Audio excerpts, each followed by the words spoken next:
자, 로마서 2장 1절에서 5절까지 보겠습니다. 제가 읽도록 하겠습니다. 그러므로 판단하는 사람아, 내가 누구이든 변명할 수 없나니 이는 판단하는 내가 같은 일들을 행함으로 다른 사람을 판단하는 것에서 내 자신을 정죄하기 때문이라. 그러나 그런 일들을 행하는 자들에게 하나님의 심판이 진리대로 되는 것을 우리가 확신하노라. 그런 일들 행하는 자들을 판단하고도 같은 일들을 행하는 사람아, 내가 하나님의 심판을 피할 줄로 생각하느냐? 하나님의 선하심이 너를 인도하여 회개하게 함을 알지 못한 채 내가 그분의 선하심과 관대하심과 오래 참으심의 풍성함을 멸시하느냐? 다 같이요. 다만 내가 내 강팍함과 뉘우치지 아니하는 마음에 따라 진노의 날, 곧 하나님의 의로운 심판이 나타나는 그날에 닥칠 진노를 내게 쌓아올리는도다. 아멘. 자, 3절에 보시면 내가 하나님의 심판을 피할 줄로 생각하느냐? 이 말씀이 있죠. 오늘 제가 드릴 말씀의 제목은 하나님의 심판은 피할 수 없습니다. 이런 제목으로 말씀을 드리겠습니다. 자, 로마서 2장은 유대인들에게 하는 말이다. 바울이 유대인들에게 하는 말이다. 그 말씀을 드렸어요. 이 2장을 통해서 바울이 하려고 하는 그 말은 뭐냐? 유대인들도 이방인과 다르지 않다. 그리고 유대인도 똑같이 죄인이고 하나님의 심판 대상이고 구원받는 게 필요하고 복음 들을 필요 있고 복음 받아들일 필요 있다. 이것을 바울이 이 2장을 통해서 말하려고 하는 거예요. 그러니까 유대인이라고 해서 유별나게 우리는 심판과 상관없어. 우리는 구원받을 필요 없어. 이렇게 생각하면 안 된다는 것을 이 2장을 통해서 말하려고 하는 거죠.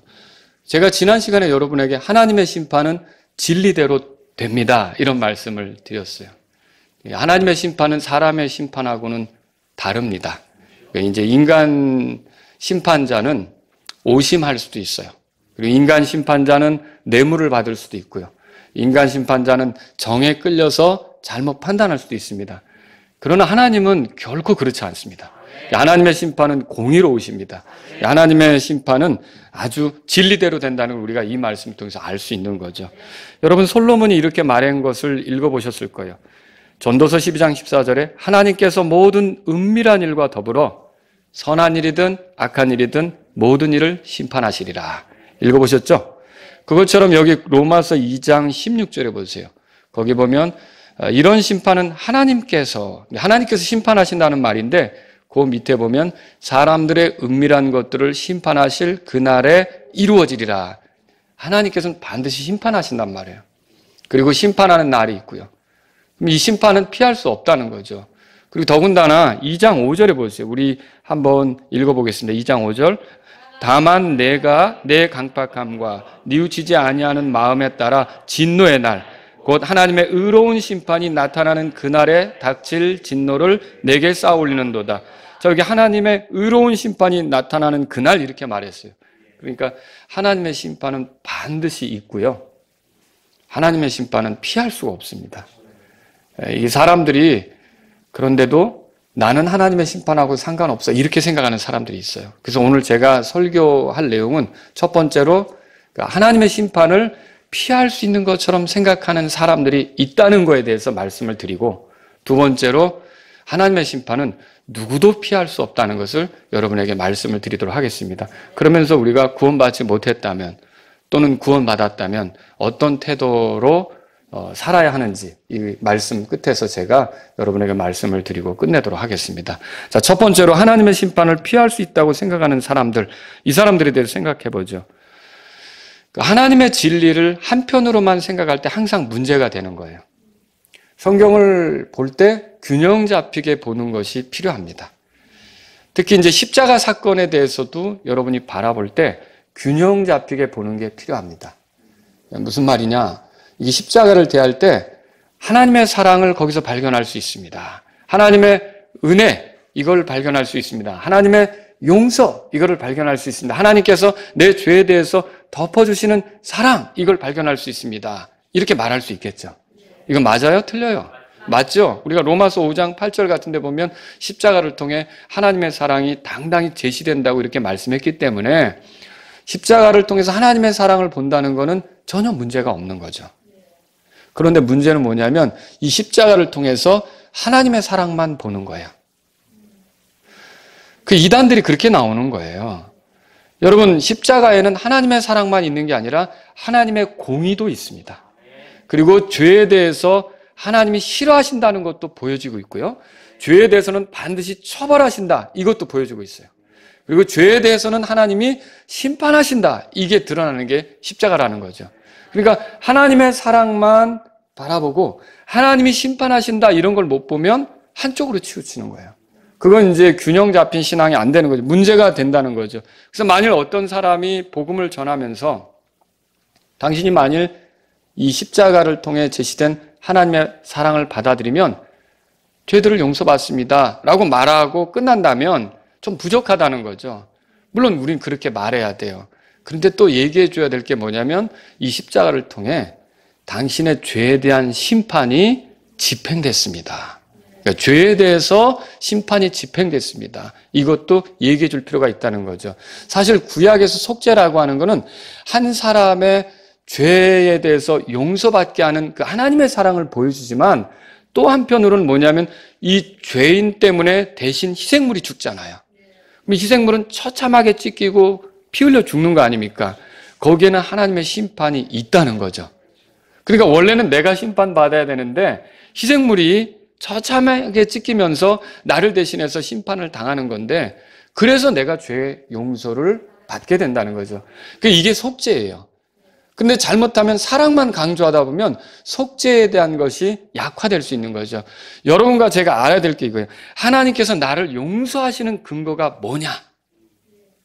이건 다른 게 아니라 예수님께서 나의 죄 때문에 나를 대신해서 심판당하셨기 때문에 내가 죄를 용서받는 거다라고 믿으셔야 되는 거예요. 그냥 그런 거 없이 그냥 하나님이 마음씨 좋으니까 나를 용서하는 거지. 하나님이 사랑이 많으니까 그냥 내가 잘못했다고 하니까 용서하는 거지. 이거 아니라는 거죠. 내가 용서받기 위해서는 찢긴 분이 계세요. 피 흘린 분이 계세요. 처참하게 저주받은 분이 계시다는 거죠. 그러니까 하나님의 심판 없이는 절대 용서가 이루어질 수 없다는 거죠. 이걸 우리가 알아야 되는 거예요. 그래서 하나님께서 죄를 심판하지 않고 용서하신다? 이거 생각할 수 없는 거죠. 예를 들면 이런 거예요. 우리가 하나님께 하나님 저 잘못했어요. 제가 죄를 지었어요. 라고 말하면 하나님께서 뭐라고? 네가 잘못했다고? 알았어. 그럼 용서해 줄게. 이런 식이 아니라는 거죠. 단순히 우리의 잘못했다는 말만 듣고 마음씨 좋은 이웃 아저씨처럼 말하죠. 그렇다고 하나님이 마음씨가 나쁘다는 게 아닙니다. 하나님은 공의로우시다는 거예요. 하나님은 공의로우시다는 거예요. 어떤 사람은 그냥 서로 그래 그럼 눈 감아주지 이렇게 하는데 하나님은 죄를 그냥 눈 감아주지 않습니다. 죄에 대해서는 반드시 값을 지불하게 하는 거예요. 죄에 대해서는 피를 흘리게 하는 거예요. 죄에 대해서는 생명이 지불돼야만 용서될 수 있다고 가르쳐주는 거죠. 그래서 저와 여러분들이 이 하나님의 사랑, 용서에 대해서 다룰 때는 이게 그냥 된 게 아니라 반드시 심판이 있었다. 반드시 누가 나 대신 저주를 받았다. 이거를 알 필요가 있어요. 이래야 죄에 대한 태도가 달라지는 거예요. 너무 가볍게 죄를 용서받는다고 생각하니까 죄를 또 가볍게 생각하는 거예요. 내 죄는 그렇게 가볍게 용서되는 게 아니라 어마어마한 희생이 치러진 거예요. 죄값이 지불된 거예요. 생명을 드린 분이 있는 거예요. 피를 쏟으면서 찢겨진 분이 있는 거죠. 그래서 내가 죄를 용서받은 거죠. 그렇게 알 때 사람이 죄를 대하는 태도가 달라지기 시작해요. 이게 죄가 이게 가볍게 다룰 문제가 아니구나.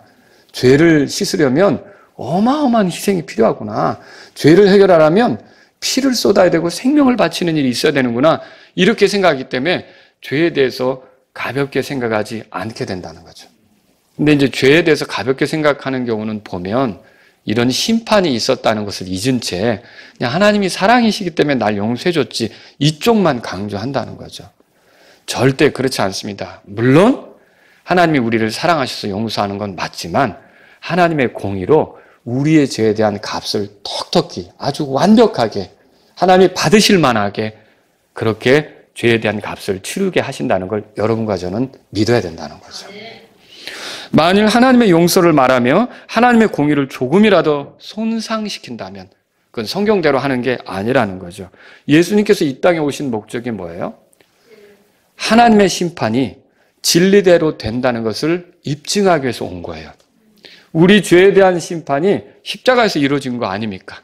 이 하나님의 심판이 반드시 진리대로 집행된다는 것을 보여주기 위해서 예수님께서 이 땅에 오셨고 십자가에서 못 박혀 죽으셨다는 거죠. 그래서 예수님은 우리를 위해 죄가 되셨어요. 우리를 위해 심판당하실 때, 그러니까 생각해 보세요. 하나님께서 아들이시라고, 하나님의 아들이시라고 조금 봐주셨는지, 좀 이렇게 그 심판 당하실 때 살살 하라고 로마 군병들이나 어떤 그 유대인들에게 살살 좀 해라, 내 아들인데, 이렇게 하셨는지, 절대로 그렇지 않다는 거예요. 얼마나 처참한 그런 그 처벌을 받게 하셨는지, 하나님이 그 순간에 자신의 아들이 우리 죄 때문에 처벌받으실 때 고개를 돌리신 거예요. 외면하신 거예요. 그것에 대해서 호의나 긍휼을 베풀려고 하신 게 아니란 말이죠. 그러니까 예수님이 십자가에서 뭐라 그랬어요? 나의 하나님, 나의 하나님, 어찌하여 나를 버리셨나이까? 이렇게 하잖아요. 그게 바로 하나님께서 이 죄를 심판하시는 데 있어서 철저하셨다. 아주 하나님의 공의가 만족할 만큼의 완전한 처벌이, 완전한 심판이 거기서 이루어지게 하셨다. 이것을 우리가 배울 수 있게 되는 거죠. 근데 이렇게 죄에 대해서는 반드시 심판이 집행되는 게 맞는데도 오늘날 사람들은 이상하게 자기에 대해서만큼은 심판이 집행되지 않을 걸로 생각하는 거예요. 나는 심판이 해당하지 않은 존재다, 이렇게 생각한다는 거죠. 하나님의 심판은 나에게서 비껴간다, 나는 하나님의 심판을 피했다, 이렇게 생각하는 사람들이 있다는 거죠. 왜 그렇습니까? 이거는요, 하나님에 대해서 그들이 착각하기 때문에 그래요.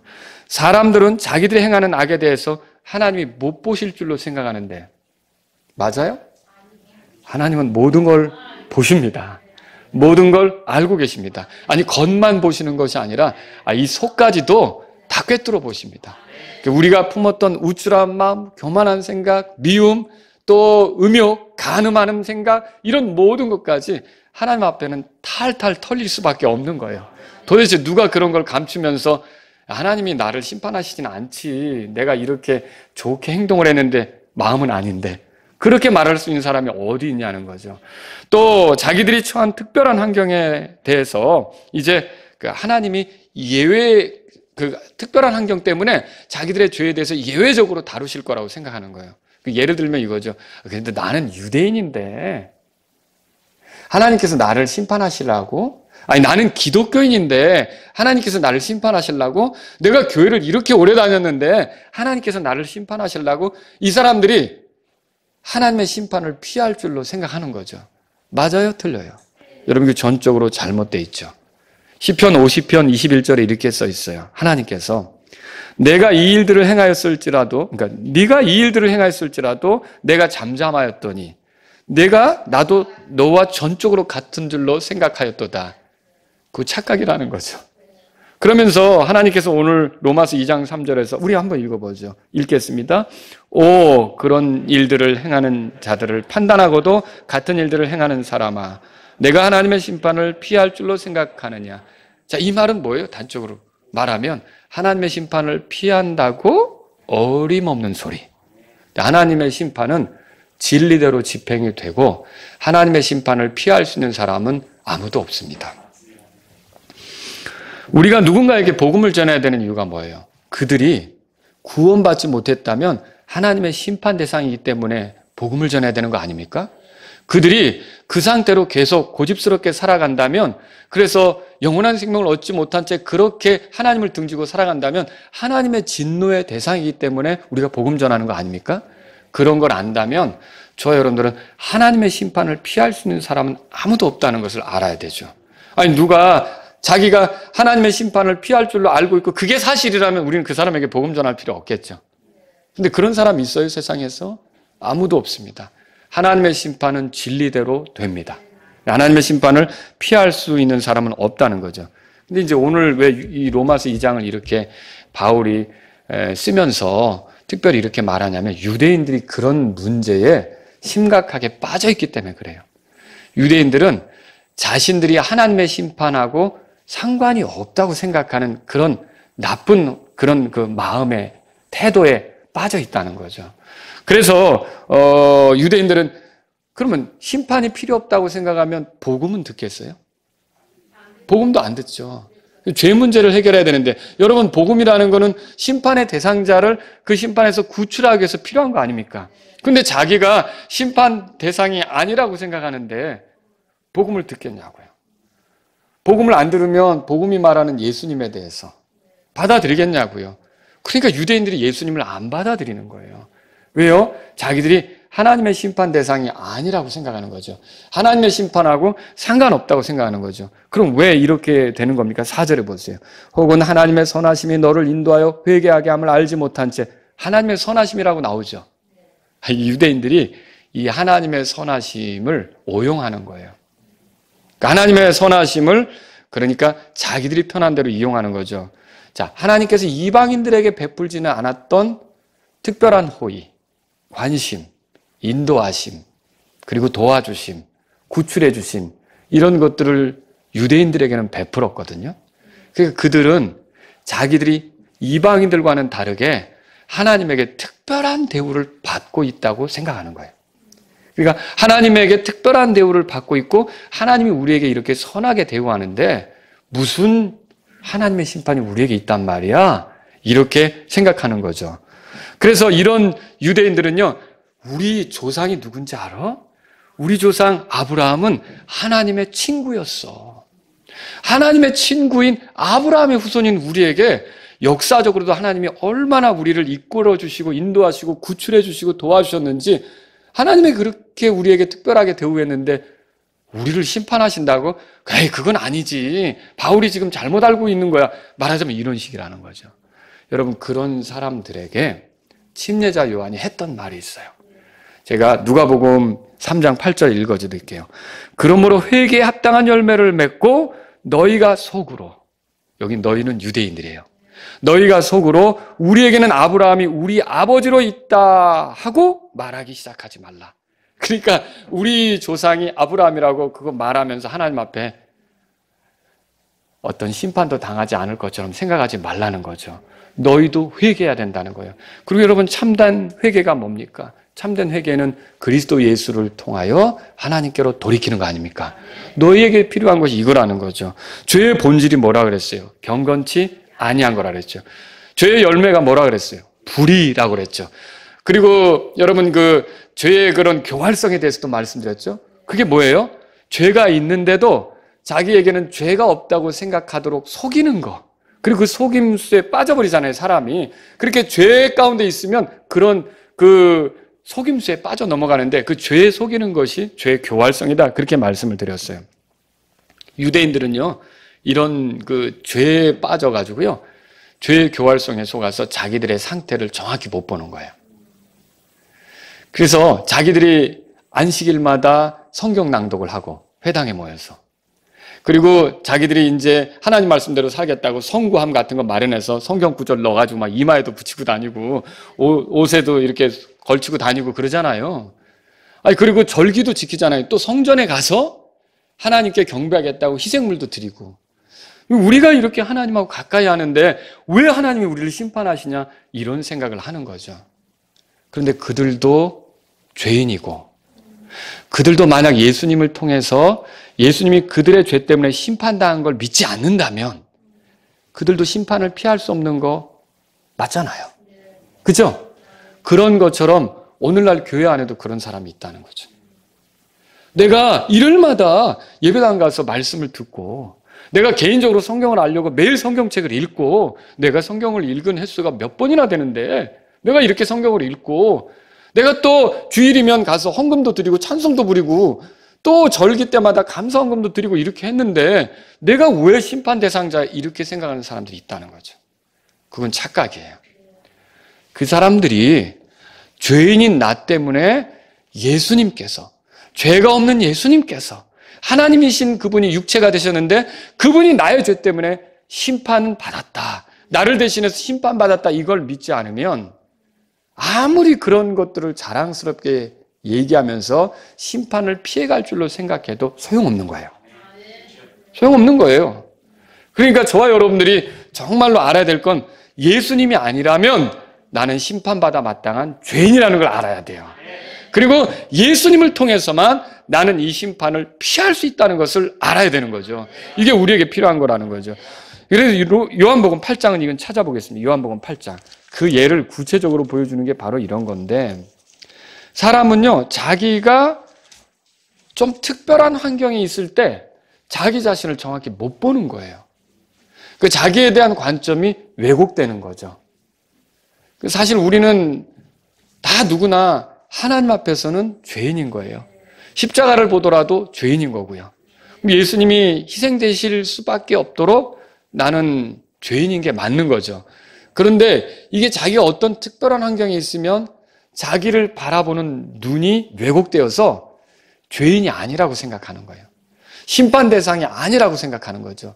30절에 그분께서 이 말씀들을 하시며 많은 사람들이 그분을 뭐라고 돼 있어요? 믿었다, 그렇게 돼 있어요. 8장 30절에. 그렇죠? 31절에 이렇게 돼 있죠. 이에 예수님께서 자기를 믿은 유대인들에게 이르시되 너희가 내 말에 거하면 참으로 내 제자가 되고, 32절 다 같이요. 읽겠습니다. 또 너희가 진리를 알지니 진리가 너희를 자유롭게 하리라 하시니라. 진리를 알라. 그러면 자유롭게 된다. 예수님이 이렇게 말씀하셨어요. 자유? 자유? 자, 이거 유대인에게 한 말이잖아요. 그리고 사실은 본래 예수님이 이 말씀을 하신 이유는 34절에 보면, 34절도 읽어보겠습니다. 예수님께서 그들에게 대답하시되 진실로 진실로 내가 너에게 이르노니 누구든지 죄를 짓는 자는 죄의 종이니라. 죄를 지으면 죄의 종이라 그랬잖아요. 그러면 여기서 자유롭게 된다는 말은 사실은 무슨 말이에요? 너희들이 죄의 종으로 살고 있다 이거죠. 그리고 죄로부터 벗어나 자유롭게 될 필요가 있다. 그리고 35절에 보면은 종은 영원히 집에 거하지 못하되 아들은 항상 거하나니, 36절 다 같이요. 그러므로 아들이 너희를 자유롭게 하면 너희가 참으로 자유롭게 되리라. 여기 아들은 누구예요? 예수님이죠. 예수님이 자유롭게 하면 너희가 자유롭게 될 수 있다. 예수님은 우리를 어떻게 자유롭게 하죠? 십자가에서 자신이 흘린 피로 우리의 죄에서 우리를 건지시는 거죠.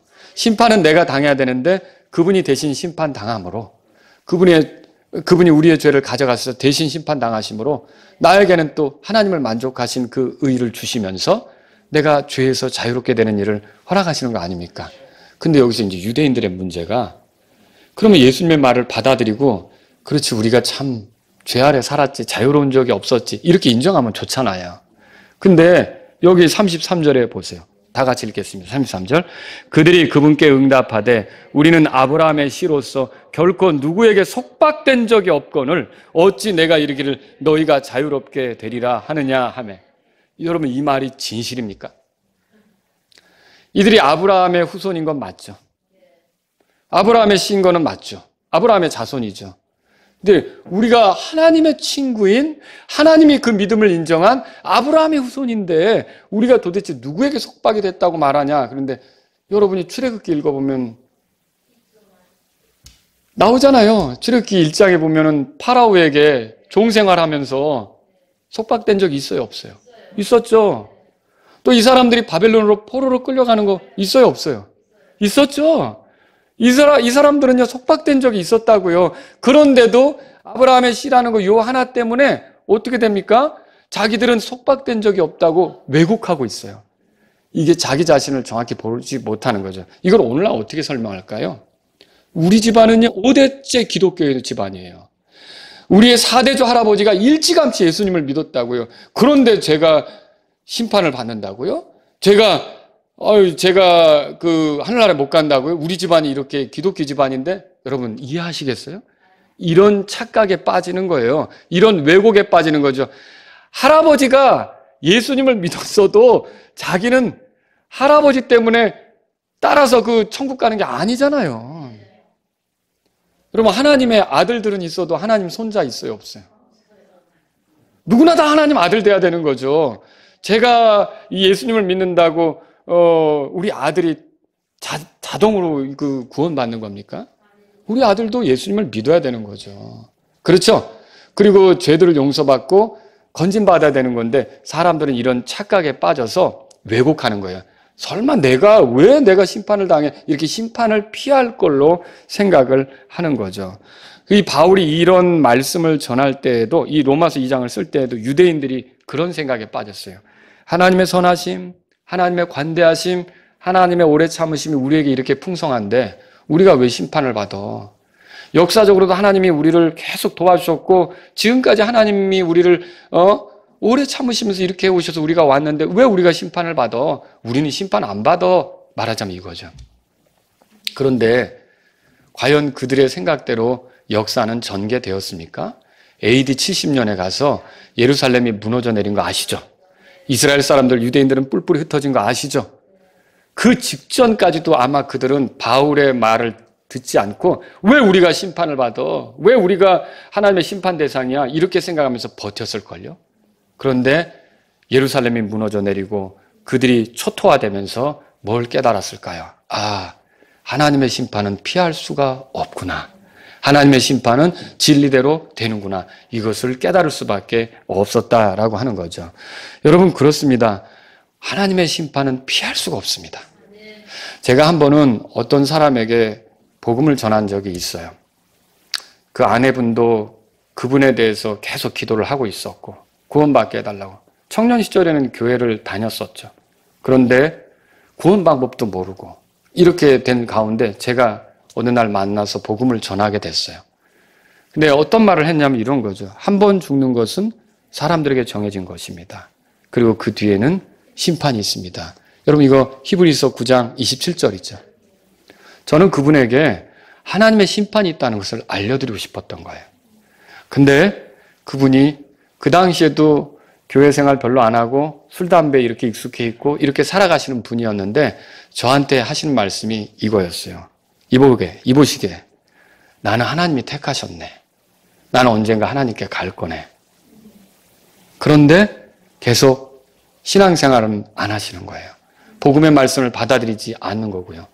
여러분, 그분은요, 하나님의 심판을 피할 줄로 생각하고 있어요. 무엇이 그분을 그렇게 만들었을까요? 하나님이 예정하셨다는 교리. 하나님이 택하셨다는 교리를 어디서 들었는지 자기를 택했다고 생각을 하니까 자기는 하나님의 심판 대상이 아니라고 생각하는 거죠. 여러분 이거 맞습니까? 아니죠? 그것과 상관없이 예수님이 나의 죄 때문에 심판받았다는 걸 믿지 않으면, 예수님이 나의 구원자가 되는 걸 믿지 않으면, 예수님을 통해서만 내 죄들이 용서된다는 걸 믿지 않으면 그 사람이 아무리 하나님이 날 택하셨어 이렇게 얘기해도 소용은 없는 거예요. 하나님의 심판을 피할 수가 없다는 거죠. 근데 그분하고 그래서 얘기가 안 되는 거예요. 얘기가 안 되는 거예요. 그러니까 이게 잘못된 것이 그 사람에게 박히면 얼마나 어려운지 스스로 하나님의 심판하고는 상관없다고 생각하는 거예요. 내가 하나님이 오래 참고 기다리시고 내가 언젠가는 돌아갈 거네. 여러분 이게 얼마나 무서운 얘기입니까? 내일 일 알 수 있습니까? 잠언에 보면 내일 일을 알 수 없다 그랬잖아요. 그런데 그렇게 나는 언젠가는 돌아갈 거야. 내가 하고 싶은 대로 하다가 왜? 하나님이 나를 택하셨기 때문에. 여러분 이거 무서운 생각이라는 거죠. 그런 사람은 갑자기 패망해도 누가 도와줄 수가 없는 거예요. 그게 아니라 정직하게 나는 하나님의 심판 대상인데 어떻게 하면 내가 건져질까? 내가 이 지옥에 던져질 수밖에 없는 죄인인데 어떻게 하면 내가 건져질까? 찾아야죠. 그리고 복음으로 예수님이 당신의 죄 때문에 대신 십자가에서 심판받으셨으니 그분을 의지하시오. 그분을 믿으시오. 그러면 당신은 심판받지 않습니다. 이 복음을 받아들여야죠. 그런데 고집스럽게 자기가 심판하고 상관없다고 하니까 복음을 닫는 거예요. 안 들으려고 하는 거죠. 그럼 제가 거기서 더 진도를 나갈 수 있겠냐는 거죠. 어려움이 있었다는 거예요. 여러분 이렇게 세상에는요, 자신이 하나님의 심판을 피할 줄로 생각하는 사람들이 있다는 거죠. 두 번째로 드리고 싶은 말씀이 있습니다. 하나님의 심판은 누구도 피할 수가 없습니다. 하나님께서는 선하시고 관대하십니다. 믿지 않는 사람들에게도 그러합니다. 그러니까 이 믿지 않는 사람들에게도 관대하기 때문에 하나님께서 세상을 심판하지 않는다고 착각하는 사람이 있는 거예요. 베드로가 이렇게 말했어요. 베드로 3장 4절에 그분께서 오신다는 약속이 어디 있느냐? 조상들이 잠든 이래로 모든 것이 창조의 시작 이후부터 있었던 것 같이 그대로 계속되느니라. 이 어떤 사람들이 한 말이죠. 자, 창조 이후로 지금까지 오는 동안 사람들이 다 거룩하게 살았습니까? 그렇진 않았죠. 얼마나 많은 죄인들이 태어나고 죄 가운데 살다가 죽어갔습니까? 그런데도 세상은 갑자기 끝난 게 아니라 지금까지 오고 있다는 거죠. 왜? 하나님의 선하심 때문에. 하나님의 선하심이 있어서 이렇게 지금까지 세상이 악하지만 왔다면 하나님은 심판하지 않는다, 여전히. 이렇게 보는 거죠. 여러분, 그거 맞습니까? 하나님은 분명히 이 오늘 로마서 2장에서 하나님의 심판이 진리대로 된다고 말씀하십니다. 그리고 하나님의 심판은 피할 수 없다고 말씀하고 있는 거죠. 누군가 계속 죄 짓는 것을 두려워하지 않으면서 하나님의 선하심, 관대하심, 오래 참으심을 이유로 해서 고집을 부린다면 하나님의 심판이 집행될 때가 있다는 거죠. 이걸 알아야 되는 거예요. 죄를 지으면 반드시 철저한 회개가 필요합니다. 예수 그리스도를 통해 돌아서는 게 필요합니다. 그런데 회개 없이 그저 하나님의 선하심, 관대하심, 오래 참으심, 이걸 이유로 하나님은 우리를 심판하지 않으실 거야. 이렇게 생각하는 사람은 큰 착각에 빠진 거라는 거죠. 바울이 여기서 이제 그 풍성함에 대해서 말합니다. 그 4절에 보니까 하나님의 선하심이 너를 인도하여 회개하게 함을 알지 못한 채 내가 그분의 선하심과 관대하심과 그분의 오래 참으심의 풍성함을 멸시하느냐 그랬죠. 이 풍성함은 뭘 얘기하는 거냐면 아무리 퍼내도 바닥이 드러나지 않는 거. 그걸 생각하면 돼요. 그러니까 하나님의 선하심, 관대하심, 오래 참으심, 그게 풍성하다는 거죠. 여기서 하나님의 선하심은 뭐냐? 하나님의 선하심은 경건치 않은 자들, 불의를 행하는 자들에게도 호의를 베푸는 거야. 그들의 수고가 헛되지 않게 하는 거죠. 그들이 먹고 살 수 있게 하는 거죠. 여러분 눈을 들어보세요. 구원받은 사람만 먹고 삽니까? 구원받지 않은 사람도 밖에서 먹고 살죠? 그들이 노력하면 그들의 노력대로는 되지 않는 겁니까? 그건 아니죠. 그들의 땀이 헛되지 않게 하잖아요. 사실 이게 하나님의 선하심이에요. 사람들에게 베푸시는 하나님의 선하심이란 말이죠. 그들의 필요가 채워지도록 하고 그들의 노력이 헛되지 않게 하고 그들이 굶지 않게 만들어주고 구원받지 못했지만 거듭나지 못했지만 그렇게 하는 게 하나님의 선하심이라는 거죠. 그런데 그들이 얻은 결과물을 놓고 하나님께 감사하지 않아요. 고집을 부리면서 하나님께 등 돌리며 살아요. 경건치 않게 살아가요. 불의를 행하는 거죠. 자, 그러면 이거는 뭘까요? 하나님의 선하심을 멸시하는 것이 되는 거죠. 하나님의 선하심의 풍성함을 멸시하는 겁니다. 하나님의 관대하심은 뭡니까? 죄에 대한 하나님의 심판이 즉각적이지 않은 것을 하나님의 관대하심이다, 그렇게 말해요. 하나님이 이스라엘 백성에게도 이 관대하심을 보여주셨죠. 참 관대하신 것을 보여줬어요. 즉각적으로 심판하지 않고 기다려줄 때가 있었다는 거죠. 자, 오늘날 그리스도인이 자주 짓는 죄, 습관적인 죄, 이것에 대해서도 하나님이 심판을 즉각적으로 하시지는 않습니다. 근데 여기서 오해하면 안 되는 게 있어요. 하나님이 심판을 즉각적으로 하지 않는 게 그 죄에 대해서 그 정도쯤은 봐줄 수 있어, 이겁니까? 절대 아니에요. 하나님은요, 우리의 죄에 대해서는 그게 무엇이든지 절대로 기뻐하시지 않습니다. 그러니까 하나님을 불편하게 하는 거죠. 그런데도 하나님은 어떻게 하느냐? 그 죄에 대한 심판을 즉각적으로 하지 않는 관대함을 가지고 우리를 대한다는 거죠. 여러분, 이거 놀라운 일 아닙니까? 그렇다면 우리는 어떻게 될까요? 이런 관대하심 앞에 우리가 잘못했다는 걸 인정하고 예수 그리스도의 공로를 의지해서 하나님께 돌아가는 게 필요하잖아요. 이게 올바른 거죠. 그러나 그 관대하심을 이용해서 말하자면 하나님께서 나를 즉각적으로 치지 않으니까 더 이렇게 해도 되는 줄로 알고 계속 죄의 습관과 악한 쪽으로 나아가는 것은 하나님의 관대하심을 멸시하는 거예요. 하나님의 관대하심을 멸시하는 거예요. 하나님의 오래 참으심은 뭡니까? 그 관대하심을 오랫동안 또 지속하는 거예요. 이게 하나님의 오래 참으심이죠. 다윗의 말을 읽어보겠습니다. 들어보세요. 시편 103편 8절에 주께서는 긍휼이 많으시고 은혜로우시며 분노하기를 더디하시고, 긍휼이 풍성하신 하나님. 하나님은 분노하기를 더디하신다고 돼 있어요. 자, 하나님께서 분노하기를 더디하시는 이유는 뭡니까? 예를 들어 7번까지 참는다 그러면 내가 6번까지의 죄는 괜찮게 봐줄 수 있어. 그러나 7번째는 안 돼. 이겁니까? 하나님은 한 번의 죄라도 기뻐하실 수가 없습니다. 그런데 그 사람이 돌이키도록, 회개하도록 하기 위해서 분노하시는 것을 더디하시는 거라는 거죠. 베드로후서 3장 9절 읽어드립니다. 주께서는 자신의 약속에 대해 어떤 사람들이 더디다고 생각하는 것 같이 더디지 아니하시며 오직 우리를 향하여 오래 참으사 아무도 멸망하지 아니하고 모두 회개에 이르기를 원하시느니라.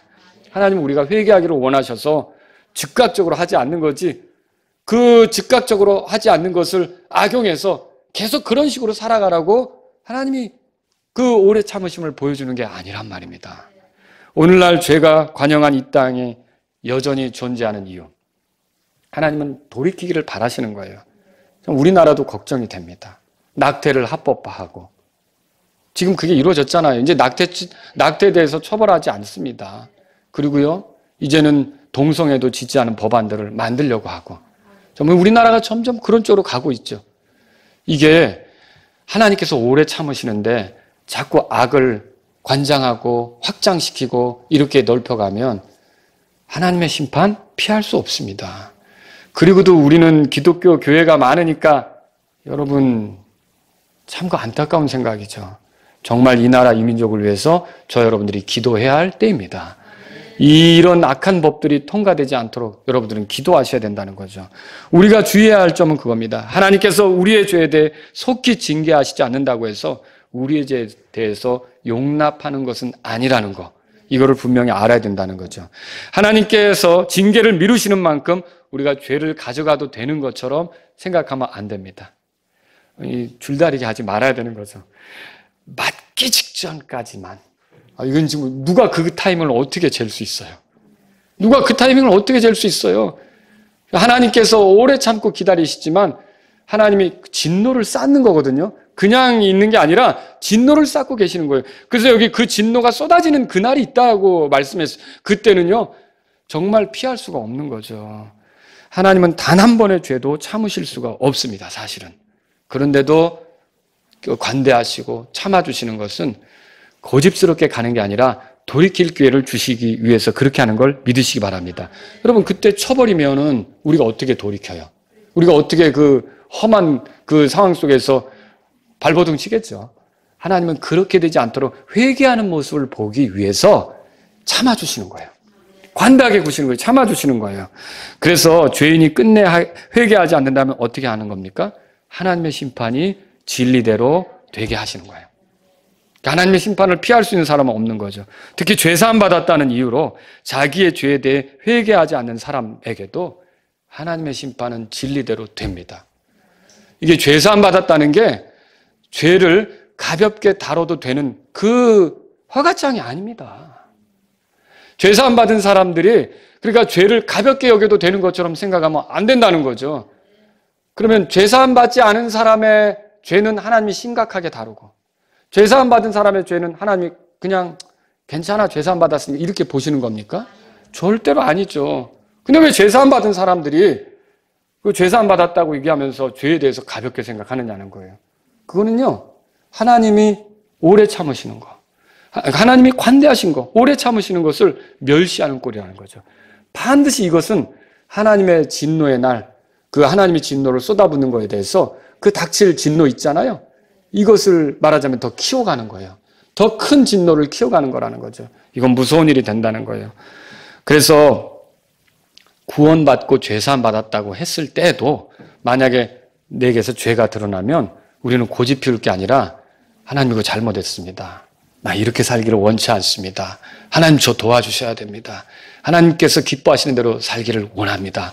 제가 아주 부끄러웠습니다. 내가 어떻게 이런 식으로 했는지, 이런 죄 때문에 예수님이 고난당하셨는데 내가 어떻게 또다시 이런 식으로 했는지 참으로 부끄럽습니다 하면서 저와 여러분들이 돌이켜야 된다는 거죠. 만일 돌이키지 않으면요, 구원을 잃어버린다는 말이 아닙니다.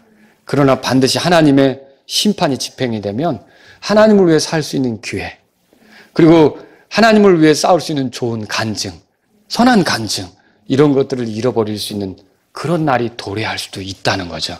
그러므로 저와 여러분들은 죄에 대해서는 하나님이 심판하신다. 그러니까 십자가에서 하나님의 사랑만 볼 게 아니라 죄에 대해서는 하나님이 심판하신다. 그 증거가 예수님이시다. 내 죄 때문에 예수님이 대신 심판받았잖아요. 그걸 믿는다면 여러분이 절대로 죄를 가볍게 생각하지 않기를 바랍니다. 말씀을 정리하겠습니다. 여러분, 하나님의 심판을 피할 줄로 생각하지만 하나님의 심판을 피할 수 있는 사람은 아무도 없습니다. 심판을 피할 수 있는 경우는 딱 하나예요. 내 죄 때문에 내가 심판받아 마땅한데 예수님이 나를 대신해서 심판받았다는 걸 믿으면, 그리고 그분의 공로에 의지하면 그 사람은 죄인을 다루시는 하나님의 심판을 피할 수가 있습니다. 그리고 또 우리가 거룩하게 살면서 하나님의 심판을 피하려고 한다면, 여러분, 우리가 습관적으로 짓는 죄, 하나님이 선하시고 관대하시며 오래 참고 기다리실 때 우리가 그걸 멸시하는 게 아니라 아직 그 심판이 직면하기 전에 아주 빨리빨리 돌이키는 것이 우리에게 필요하다는 거죠. 예수님을 의지해서 하나님께 돌이키는 것, 이런 것이 우리에게 필요하다는 거죠. 만일 여러분이 구원받지 못했다면 지금 베풀어진 하나님의 선하심, 관대하심, 오래 참으심의 풍성하심을 멸시하지 말고 예수님을 통해 회개하시기 바랍니다. 예수님이 나의 죄 때문에 대신 심판받으셨다고 믿고 이 죄가 하나님의 심판을 불러일으킬 만큼 너무나 하나님이 싫어하시는 거나를 알고 제가 죄로부터 돌이켜서 하나님을 기쁘게 하는 삶을 살기를 원합니다. 예수님을 구원자와 주님으로 모시기를 원합니다. 이런 삶으로 여러분이 돌이키실 수 있기를 바랍니다. 한 형제님이 구원받고 나서 하나님께 드린 첫 번째 기도가 있습니다. 여러분은 구원받고 나서 무슨 기도를 제일 먼저 하셨는지 모르겠어요. 기억나세요? 복음을 받고 나서, 하나님 말씀을 듣고 나서 이 형제님은요, 첫 마디가 하나님 감사합니다 라는 것이었습니다. 그리고 두 번째 말은 하나님 제가 잘못했습니다 라는 말이었어요. 근데 왜 감사합니다 라고 했냐면 하나님께서 자신에 대해서 선하게 대해준 거, 그리고 자신에 대해서 관대하게 대해주신 거, 자신에 대해서 오래 참아주신 거에 대해서, 기다려주신 거에 대해서 감사했던 거죠. 경건치 않게 살았는데, 불의 가운데 살았는데, 하나님을 대적하며 살았는데 즉각적으로 심판하지 않고 이렇게까지 이 복음을 듣는 순간까지 기다려주셨다니 하나님 감사합니다. 여러분 그런 적 있으십니까? 그렇게 할 때 비로소 이 사람이 복음을 제대로 듣고 죄에 대해서 혐오하게 되고 삶이 바뀌는 그런 경험이 나타나는 거예요. 저와 여러분들은요, 이렇게 하나님이 오래 참고 기다려주시는 것을 멸시하지 않는 그런 사람들이 될 수 있기를 바랍니다. 두 번째로요, 만일 여러분이 구원받았다면요, 죄사함 받았다는 이유로 죄들을 가볍게 여기지 마십시오. 구원받은 우리가 죄에 대한 그런 하나님의 혐오, 죄를 싫어하는, 죄를 가증히 여기는 그런 하나님의 마음, 이런 것들을 우리가 인정하지 않고 존중하지 않고 계속 고집스럽게 나간다면 결국 하나님은 절대 기뻐하실 수 없습니다. 선하심, 관대하심, 오래 참음으로 기다릴 수 있겠지만 여러분, 삼손도요, 그렇잖아요. 들릴라의 그 무릎에서 벗어날 수 있었잖아요. 그런데 어떻게 하던가요? 자기의 머리를 자르려고 하는 걸 알면서, 머리털을 자르려고 하는 걸 알면서도 계속 거기 가서 눕잖아요. 반복적으로 가서 눕잖아요. 그죠? 힘 근원이 어딘지를 찾기 위해서 묶기도 하고, 따기도 하고, 줄을 갖다 엮기도 하고, 그랬잖아요. 그런데, 그러면 어떻게 돼요? 거기서 돌아서야 되죠. 하나님께서 아직 기회를 주고 있잖아요. 그런데 어떻게 했어요? 끝까지 거기서 누워있다가 모든 힘을 잃어버리고 불명예스럽게 되는 환경에 빠졌잖아요. 여러분, 그런 일이 우리에게 있어서는 안 된다는 거죠. 물론 하나님은 긍휼하십니다. 그래서 그 때늦은 순간에라도 통곡하며 잘못했다고 했을 때 삼손에게 힘을 다시 주신 것처럼 하나님은 우리를 회복시키실 수 있지만 우리가 그렇게 좋지 않은 간증거리를 굳이 만들면서 살아갈 필요가 없다는 거죠. 저와 여러분들은 그래서 하나님 앞에 이게 말씀으로든지 내가 성령님에 의해서든지 이거 잘못이구나라고 깨달아지면 그걸 내가 주일날 가서 참회 시간에 참회해야지 그렇게 할 필요 없이 바로 그 즉시로 하나님, 제가 잘못했습니다. 제가 이렇게 살고 싶지 않습니다. 하나님을 기쁘게 하고 싶습니다. 제가 여기서 돌아서고 싶습니다. 성령님을 통해 저를 도와주십시오. 라고 여러분이 주님 앞에 마음을 표현하면서 새롭게 하실 수 있는 여러분이 되기를 바랍니다. 그럼 충분히 그리스도는 우리의 변호자시요, 성령님은 우리 안에서 도와주실 수 있고, 예수 그리스도의 피가 있기 때문에 우리는요, 다시금 주께서 깨끗하게 하는 것과 건전하게 하는 것을 경험할 수 있다는 걸 믿으시기 바랍니다. 기도하겠습니다. 오늘 이 말씀을 들으신 여러분 가운데 하나님 아버지, 하나님은 심판하시는 분이십니다. 하나님의 심판이 진리대로 되는 걸 알았습니다. 하나님의 심판을 피할 수 있는 사람은 없습니다. 저는 구원받은 사람으로서 하나님의 선하심, 하나님의 관대하심, 오래 참으심을 멸시하고 싶지 않습니다. 하나님께 맞추어 사는 사람이기를 원합니다. 이런 분이 있다면 기도하십시오. 하나님, 제가 죄에 대해서 둔감하지 않기를 원합니다. 사도 바울이 나중에 죄인들 중에 우두머리라고 이렇게 얘기한 것처럼 점점 더 죄에 대해서 예민하고 제가 거룩한 삶을 살기를 원합니다. 이런 분이 있다면 기도하십시오. 하나님, 제가 이렇게 하나님의 심판에 대해서 둔감한 사람들에게 복음을 전하기를 원합니다. 이런 분이 있다면 기도하십시오.